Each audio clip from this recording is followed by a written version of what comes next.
This is part 5, how old social norms broke the online hiring market. 4 unwritten rules that made digital labor platforms collapse into chaos. Hi, my name is Sarah Trumbull. I'm the founder and CEO of the Job Applicant Perspective, the first anonymous user reviews for job ads across the US.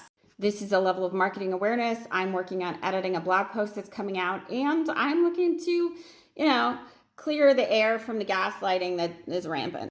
If you could follow, and share it, it will help gain traction. I am trying to show this kind of stuff to investors because they honestly don't think that there's a problem. It's not that big of a deal. I've heard it about 50 bazillion times. More traction would help. Number 4, hiring is a talent show, not a market. Misframed economics, starting from a little before where I left off.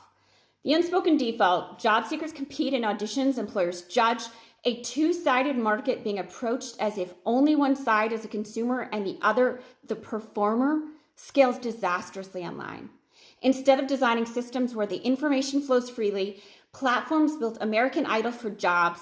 It is casting for theater, not a market. Millions audition, a handful win, everyone else gets silence.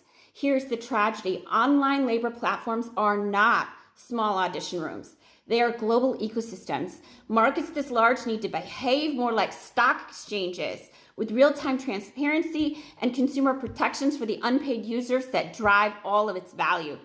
Instead, we build endless casting calls without mirrors. No one sees where the market's crowded. No one sees where it's starving. Everyone performs harder while staying blind to reality. A labor market without trust mechanisms becomes an endless round of American Idol. Employers play Simon Cowell, and in defending their right to judge, they miss the truth. They are being played too. The consequence is broken market logic.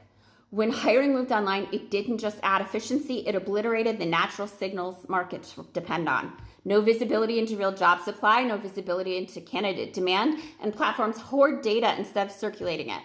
The actors inside the system, job seekers, recruiters, and employers, can't hear each other. This isn't just frustrating for individuals, it's irrational for business. A platform that hides signals prevents the very efficiency it claims to deliver. Bottom line, a market without audible supply and demand signals is not a market at all. It is noise pretending to be structure. And might I suggest, employers, there's a male loneliness epidemic for a reason. When LinkedIn and your talent market behaves like patriarchy, it doesn't mean you're going to find connections. It means you're going to pay a whole bunch for a big sense of power and no connections. Part 6 coming next.